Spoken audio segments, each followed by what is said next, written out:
Uh, but let's think now. We've had our entire lives major success, a couple Super Bowls. Um, Going into the season, though, there was we weren't exactly sure what was going to happen. There was a little bit of some off-season drama involving our MVP, almost probably back-to-back MVP, Aaron Rodgers. What were you all thinking when this drama was going down in the offseason? So our podcast, the podcast that I have, that I'm with my friends, called Lombardi Sweep.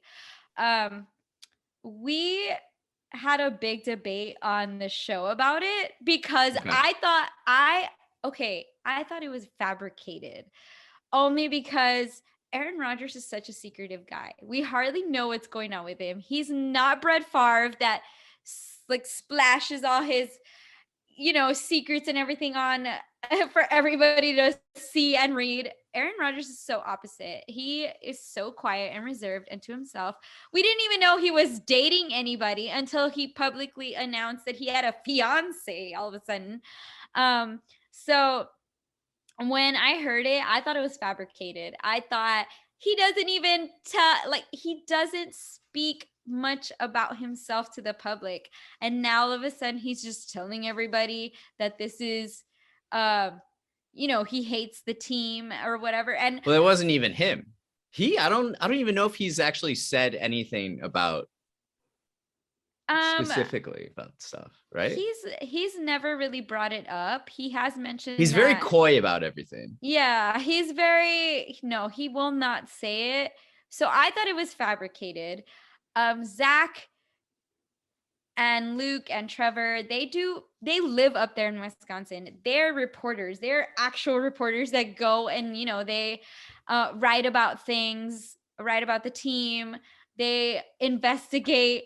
So Zach was like, no, sorry, my other dog is blind. So if he sees like some sort of movement at the window, shh, Baloo. But he's very obedient. Stop. Um, so he was like, no, it's not fabricated. There's something going on. So he knew something, but he just didn't want to tell us.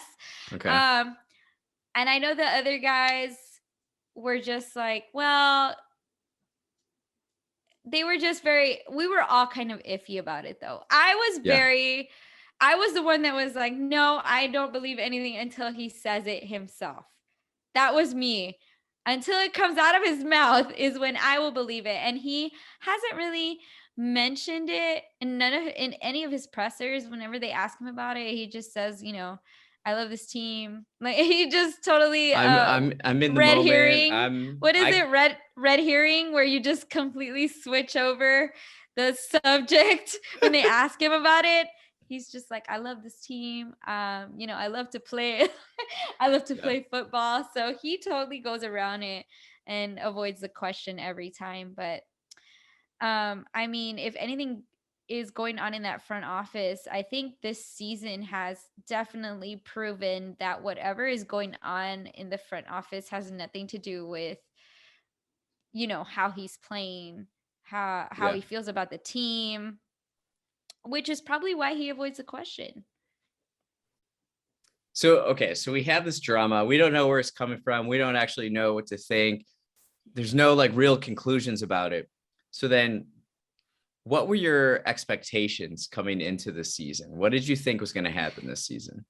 I knew he was going to show up on the field. I knew it. I was very confident that he was going to show up and, just start playing. And it's too complicated to leave the team and try to find a different place after you've been there for 17 seasons. If you've been working somewhere for 17 seasons, 17 years, it's kind of hard to go into another facility and get that kind of seniority treatment. You think I don't so? I feel like you could just walk in anywhere with I him, I don't know. I mean, like Brady or Peyton Manning. I feel like Brady's a different story though. But but no, I feel, I don't know if you've listened to like the pressers, but Zadarius Smith was saying how he showed up on the first day and they had said no white socks, and Aaron Rodgers showed up with white socks, and he was like, "Hey, bro, they said no white socks," and Aaron said, "Seniority, man. They're not gonna tell Aaron Rodgers to take off his No. white socks. Everybody else is wearing black, so or green. So no, I think once you've established yourself in a certain place, I think you're going to want to stay there. And especially because Green Bay is such a special place.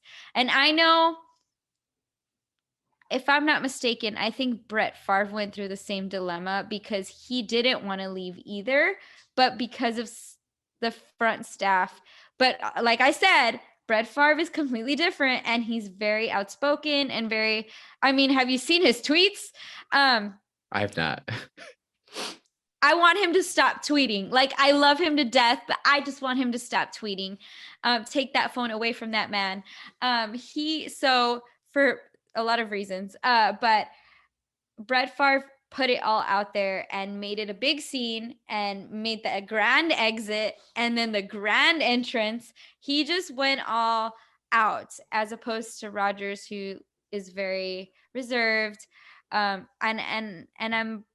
I'm pretty sure he did it because he didn't want to make a scene. He didn't want to cause problems. He just wanted to play football, play with his team.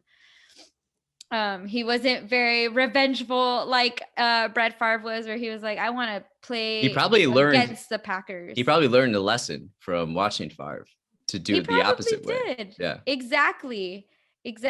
So he probably did learn a lot from him as far as that situation.